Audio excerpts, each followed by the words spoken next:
Assalamualaikum warahmatullahi wabarakatuh.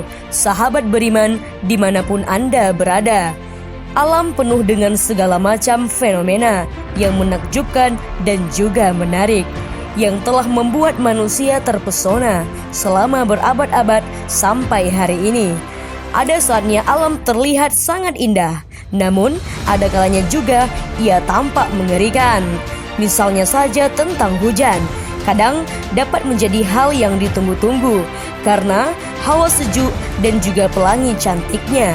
Tapi semua pasti tidak memungkiri bahwa hujan juga membawa petir dan kilat yang cukup menakutkan bagi siapapun.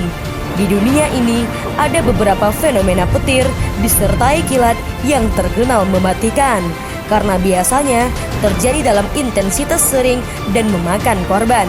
Kilatan pada petir menampakkan pola zigzag yang biasanya memakan waktu kurang dari setengah detik untuk menghasilkan luminolitas cahaya yang begitu terang, hingga sekitarnya menyala dalam sekejap mata.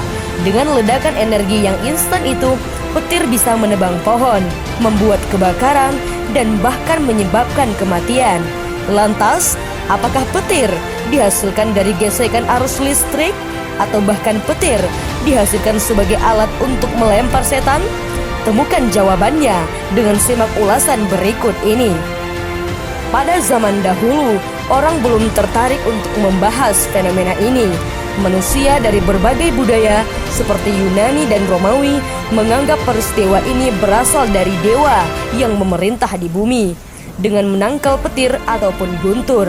Namun, umat Islam meyakini petir dimaknai bukan sekedar peristiwa alam semata.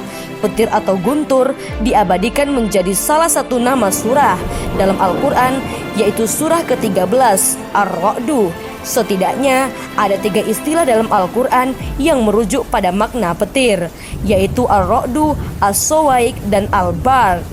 Penjelasan para ilmuwan tentang kronologis petir ini sebenarnya sudah dijabarkan dalam Al-Quran. Firman Allah Subhanahu wa ta'ala, "Tidaklah kamu melihat bahwa Allah mengarah awan, kemudian mengumpulkan antara bagian-bagiannya, kemudian menjadikannya bertindih-tindih, maka kelihatanlah olehmu hujan keluar dari celah-celahnya, dan Allah juga menurunkan butiran-butiran es dari langit, yaitu dari gumpalan-gumpalan awan seperti gunung-gunung.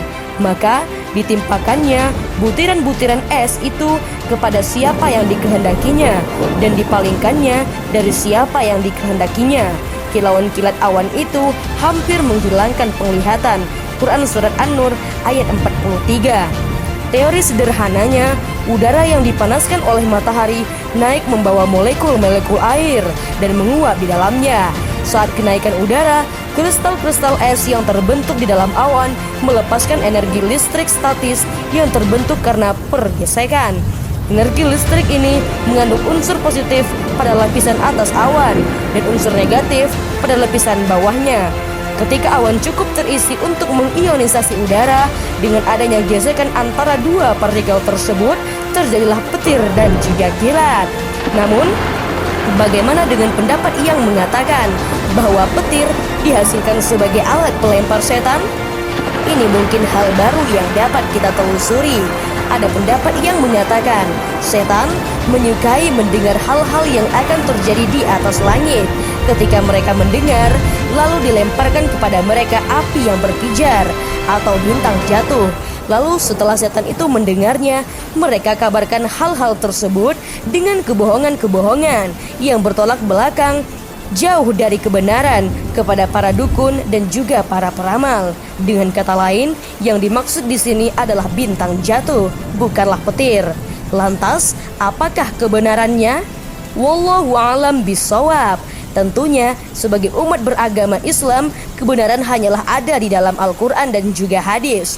Oleh karena itu, ketika mendengar petir atau guntur, Nabi Muhammad SAW mengajarkan doa, "Subhanalladzi sabbahat lahu." Maha suci Allah dari petir bertasbih kepadanya, atau doa, "Subhanalladzi yusabbihur ra'du bilhamdihi wal malaikatu min khifatih." Maha suci Allah yang petir dan para malaikat bertasbih dengan memujinya karena rasa takut kepadanya. Sekian dan juga demikian.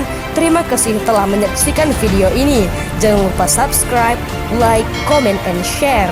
Assalamualaikum warahmatullahi wabarakatuh.